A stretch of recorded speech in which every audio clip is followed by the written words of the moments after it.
Hi everybody, welcome to World Without Rule of Law. Today is Wednesday, I believe the 5th, 2nd, 3rd, 4th, 5th, yes, August 5th.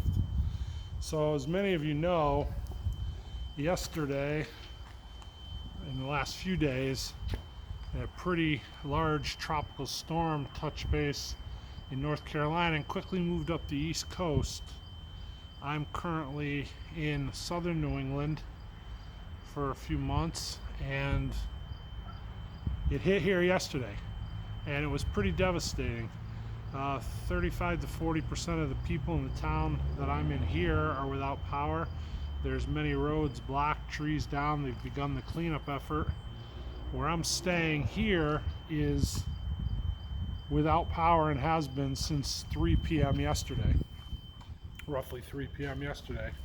Now, it's almost 24 hours, and another couple hours, whatever, it's like 1 o'clock-ish, I'm not even sure, but so we're going on 24 hours. So obviously food is a loss in the freezer.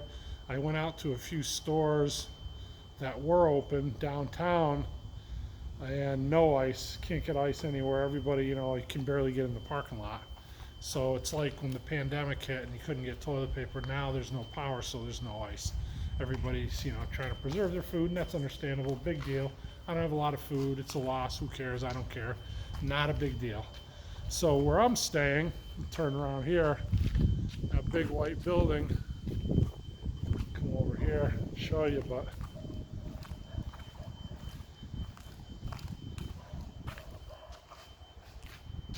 that big white building behind me right there is where I'm staying. There's an apartment on the second floor, and we are on a well, and so there is no power, so there is no running water.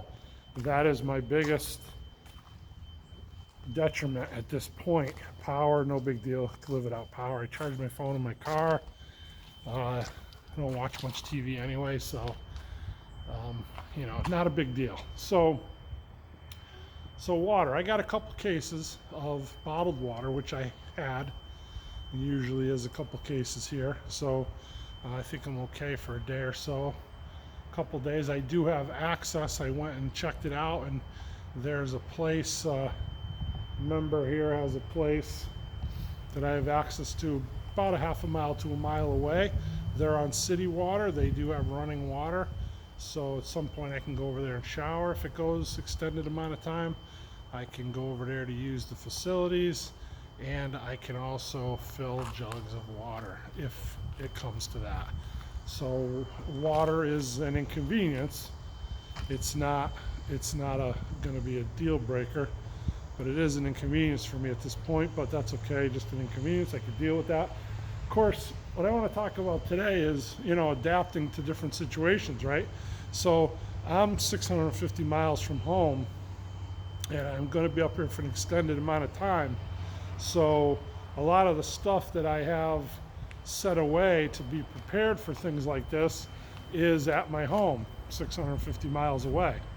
And so a lot of good it does me here, right? I have a few basic things I brought with me. So it is what it is.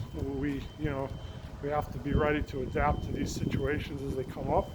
And so I'm doing the best I can. I think I got most of the bases covered. I want to talk about last night. So the storm came through yesterday afternoon into the evening.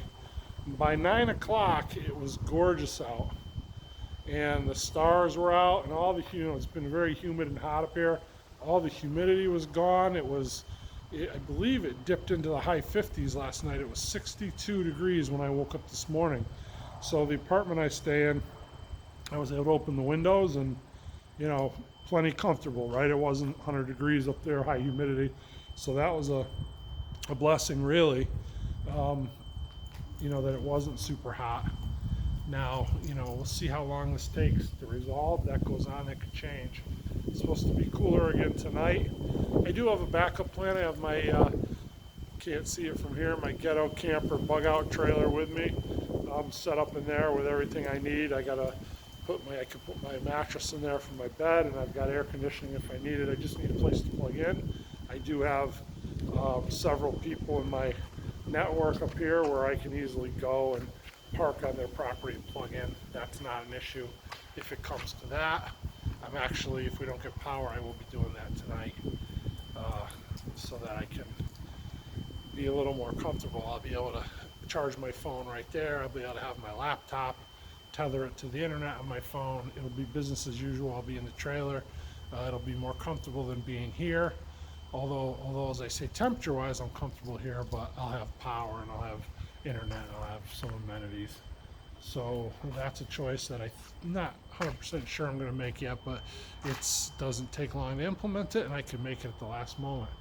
Last night, after the storm ended, I came and walked around up here and all around the property, just assessing the damage and assessing the situation. And so there's several things that I learned, and a lot of them I'm not going to go into, or any of them really, because they're site specific and just not something I want to really put out there on the internet. But the point of me telling you is, you know, in a situation like this where I'm away from home and I'm somewhat familiar with the area under normal conditions, everything changes when the power goes out, right? And first of all, it's super quiet out at night. There's no ambient noise. There is a road out there, a pretty busy road, but even that, I mean, after 10, 11 doesn't have a lot of traffic on it. The property is pretty extensive. We have 11 acres here. So I walked around the perimeter last night and I just sat in different areas and listened. And so, you know, it was really a good exercise in adapting, because I learned a lot about the surroundings. I learned a lot about the site. Things that, you know, I sit out sometimes up here under normal conditions and listen to my radio or do whatever. I have a little handheld ham radio, and I just monitor traffic in the area and certain things. And, you know, it was quite different last night. So here's one example. There are some repeaters, one in particular, a kid that I went to school with. Well, he's not a kid anymore, neither am I, but we went to school together. A friend of his owns and operates the repeater. It's about 40-ish miles away from here. And we were talking about it when I first came up, and he said, well, he gave me the frequencies, and he said, try to tune it in. He goes, you know, they're putting out 100 watts, and you should be able to reach it no problem with your handheld. You can't reach it, but it can reach you. So I'm not licensed anyway, so I disabled the transmit function on my radio, so I couldn't trigger it automatically. And even if I could never hit that from here with that little 5-watt radio, but I certainly pick it up loud and clear. And so in a situation like last night, right, I'm thinking about monitoring, because Eversource's website was down. The website itself wasn't down, but the outage reporting system and the outage map was down. And so I was trying to look for some information, you know, how widespread is the outage, how many people are affected, any, you know, projected times of having the power back on. Couldn't find any of that. So on several of the repeaters in the area, there was some traffic, as there always is. Even under, you know, normal conditions, I'll sit up here and I'll pick up some traffic. And so over the months that I'm here, been here, I try to like make a note of what frequencies and what repeaters have the traffic and which really don't. Same thing for monitoring, like fire department, law enforcement, etc. And the ones that don't have any activity, I can weed them out and delete them and put different frequencies in, and, you know, try to optimize what I have in my lineup so that I don't have any unused channels, and that the channels I do have all have traffic on them. And so I'm making some progress with that. That is a long, tedious process in itself, but I've been doing it for about a month or so, and I've deleted some and added some others. I got a long way to go. But last night on the MRS frequencies, which is like in the, if I remember correctly, in the 150-ish to 170-ish range, there was traffic. Now, to my understanding, and again, I'm not an expert, but I've been trying to study up on it a little bit. A lot of that, they can operate from repeaters, but the majority of that is a simplex, hand to hand, or station to station. So they were pretty staticky. One was staticky to the point where I almost couldn't understand them. The other was staticky, but it was understandable. And so in my mind, and again, I'm not 100% sure of this, that tells me that they are within a half a mile to a mile away from my location. And I also found it interesting that every time in the past when I've sat up here and monitored the radio, I've never heard any activity on any of those frequencies. And then the power goes out and I'm hearing these two guys talk. So I'm pretty sure they're local. So to me, it's a nugget of information they just put up on the shelf, kind of, so to speak, because if it comes down to it in a long-term situation, these could be resources that I could tap into. These people are local, I believe. They have the capability to transmit. Now, again, they could be on a repeater. There's a chance that they're not local, but I think there's a bigger chance that they are local.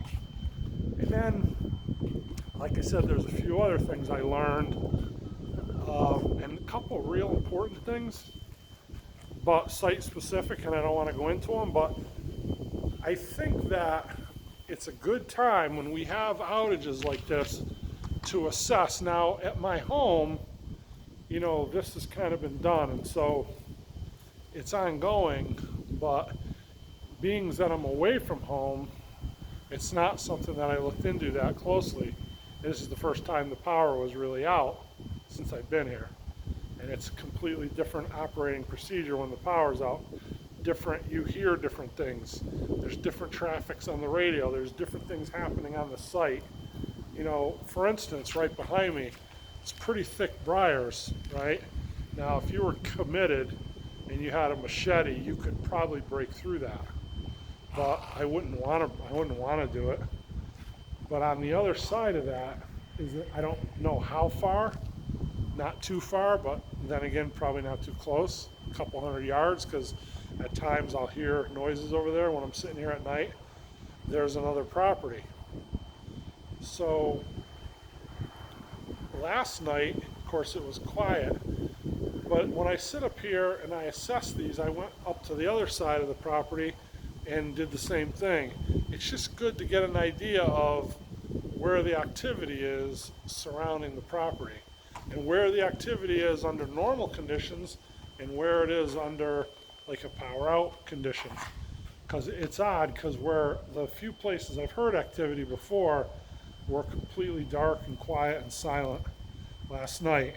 And then in a spot that I had never heard activity, I heard a generator running. So that's piece of information too, right?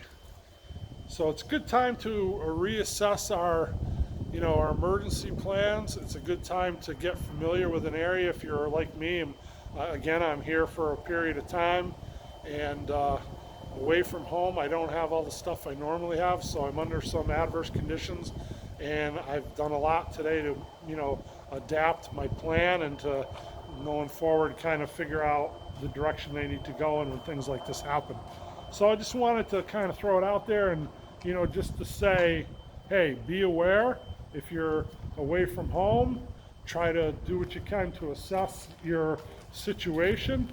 Where's the water? Where's the running water? How do we get water? How do we preserve our food, keep our food? Where do we get food? Who's in the surrounding area? What's on the property? Something happened down there. I'm going to show you. There's a barn. You can probably see the red right there. And it's across the road. And so I have the local law enforcement, state police, they're resident troopers in the area. I had their radios dialed in, and on a normal night I can sit here and I pick up traffic on their frequencies. And then last night, there's no power. I sat up here for 4 hours and I did not hear one single sound on any of the police frequencies, which, you know, it seemed odd to me. But then at one point, two troopers with lights and sirens on followed the car into that road in front of that red barn and stopped them just around the corner beyond my sight. And I could just see their strobe lights a little through the trees. And through all that, I still did not hear any traffic on the radio. And so I don't know why that is, because under normal conditions, and it's a small, so kind of that way is the big town. That's where all the stuff is, pretty much nothing that way. And that's rural, and that's resident state trooper. There's city cops that way. And so it's usually sort of quiet in law enforcement on this side anyway. But if you sit here long enough, in the course of a 4 or 5 hour period, you'll hear a couple things, a couple check-ins or whatever. And I'll see a state trooper sometimes, he'll pull into our parking lot. This is right at the line. If I go out the driveway and take a right, I'm over the line within 100 feet. So this is the end of his sort of area. So he'll sit here sometimes. And you know, I've talked to him a little bit. He doesn't seem very friendly, but you know, then again, why would he be? He doesn't know me. And so like, here is this knucklehead walking up to his car, right? But he is on our property, so there's that. So whatever, it's not a big deal, and I don't read anything into it, but I'm curious as to why I could hear traffic normally, even though it's sparse. But last night, there's two troopers pulled a car over across the road, never heard a peep. For 4.5, 5 hours, never heard a peep from the law enforcement frequencies. So if I get the opportunity, I may ask him, and don't know if he'll be willing to reveal it to me or not, but it doesn't hurt to ask. Nothing gained, nothing ventured. Just another piece of information to put in my cabinet, so to speak. And it's that particular piece is a piece of information that I may or may not be able to ascertain. But be aware, know where you are, know what you're doing, assess, sit, listen. You know, these are all valuable things. I learned a lot in the last 24 hours here, and I just wanted to share that, you know, the point of, you know, be aware and try to reassess your situation. Thanks for watching. God bless you.